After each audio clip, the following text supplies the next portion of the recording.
হেৰাল নগদ 2 লাখ টকা আৰু গহনাৰে সৈতে হেৰাল হেৰুৱা বস্তু কেইপদ বিচাৰি আৰক্ষীৰ কাষ চাপিছে কিন্তু আৰক্ষীৰ ওচৰতো সম্পূৰ্ণ বিশ্বাস কৰিব পৰা নাই সেইবাবে ৰাইজৰ জ্ঞাতাৰ্থে মুকলি কৰিছে দুটাকৈ ফোন নম্বৰ বস্তু কেইপদৰ সন্ধান পালে ফোন কৰক 6000488632 নাইবা 7099228366 এই যে মানুহজন দেখিছে এওঁ এতিয়া সৰ্বশ্ৰান্ত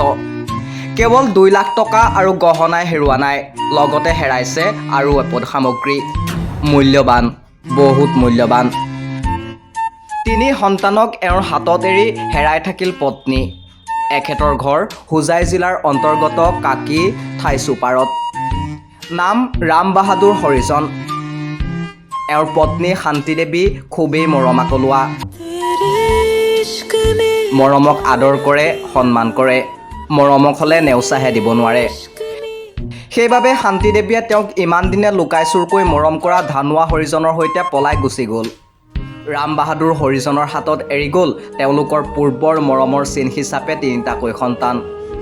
স্বামী ৰাম বাহাদুৰৰ মৰমৰ চিন হিচাপে লগত লৈ গ'ল নগদ 2 লাখ টকা আৰু ডাঙৰ পুত্ৰৰ বিবাহৰ বাবে বনোৱা সকলো গহনা গাঁঠৰি বেংকৰ পৰা তাত গৈছিলে তাৰ পৰা মানুহজনী নাইকিয়া আছে গহনা পাতি নাই আৰু লগতে ল'ৰাজনো আছে কোন ল'ৰা আমাৰ ঘৰৰ ওচৰৰ ল'ৰা কোনদিনাখন গৈছিলে কিমান তাৰিখে শনিবাৰে কিমান তাৰিখে 10টা সময়ত গৈছিলে আচ্ছা কাকি থানাত কিবা এজাহাৰ দিছে আচ্ছা আৰু লগত কিবা সম্পত্তি লৈ গৈছে গহনা নিছে আৰু পইচা 2 লাখ পইচা 2 লাখ লৈ গৈছে আচ্ছা কিমান দিনৰ পৰা নিৰুদ্দেশ হৈ আছে এতিয়া কিমান দিন হ'ল আজি 5 দিন হ'ল 5 দিন হ'ল আচ্ছা আপোনাৰ ঘৰত কোন কোন আছে এতিয়া মোৰ ল'ৰাকেইটাহে আছে 3টা ল'ৰাকেইটা আছে আপোনাৰ মানুহজনী নিৰুদ্দেশ হৈছে জানিব পৰা মতে এটা সন্তানৰ পিতৃ ধানুৱা হৰিজনৰ লগত 3 সন্তানৰ মাতৃ শান্তি দেৱীৰ বহুদিনৰ পৰাই অবৈধভাৱে প্ৰেমৰ সম্পৰ্ক চলি আছিল কিন্তু কিমান দিন আৰু লুকাই চুৰকৈ প্ৰেম কৰিব সেইবাবে অৱশেষত বেংকৰ পৰা নগদ 2 লাখ টকা আৰু গহনা লৈ ধানুৱা হৰিজনৰ সৈতে পলায়ন কৰে শান্তি দেৱীয়ে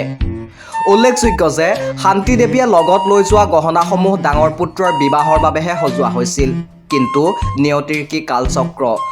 পুত্ৰৰ বিবাহৰ বাবে সজোৱা গহনাৰেই বিয়া পাতিলে মাতৃয়ে ধিক্কাৰৰ যেন ভাষাই হেৰাই গৈছে সভ্য সমাজত ইতিমধ্যে ঘটনা সম্পৰ্কে কাকি আৰক্ষী থানাত এজাহাৰ দাখিল কৰিছে ৰাম বাহাদুৰে লগতে কোনোৱে যদি মহিলাগৰাকীৰ কিবা সন্ধান পায় তেনেহ'লে 6000488632 অথবা 7099228366 নম্বৰত যোগাযোগ কৰিবলৈ কাতৰ আহ্বান জনাইছে পৰিয়ালৰ লোকে এজন মানুহৰ ঘৰত মানে হেৰিয়া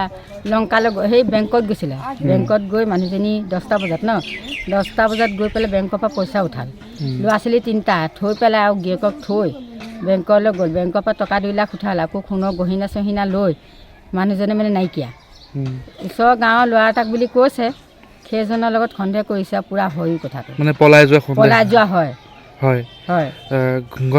ঘৰখনত কিমানজন মানুহ এহেঁতৰ ঘৰত 5জন মানুহ ল'ৰা 3টা আকৌ তাই বুঢ়া বুঢ়ী লৈ পেলাই 5টা এনে কিবা সংসাৰিক সংঘাত আছিলে নেকি কিবা কাজিয়া পেচাল আছিলে কাজিয়া পেচাল নাই আগতে যদি হৈছে নাজানো এতিয়া আমি দেখাত আমাৰ কাজিয়া চাজিয়া নাই ল'ৰা যিজন ল'ৰাৰ লগত গৈছে বুলি সন্দেহ কৰা হৈছে ল'ৰাজন ক'ৰ একদম এহেঁতৰ ঘৰৰ লগতেই মানুহজন বিবাহিত নে লগত গৈছে বিয়া পতা তাৰো 2টা ল'ৰা ছোৱালী লংকাৰ পৰা থুলেশ্বৰ কলিতাৰ ৰিপৰ্ট অসম টিভি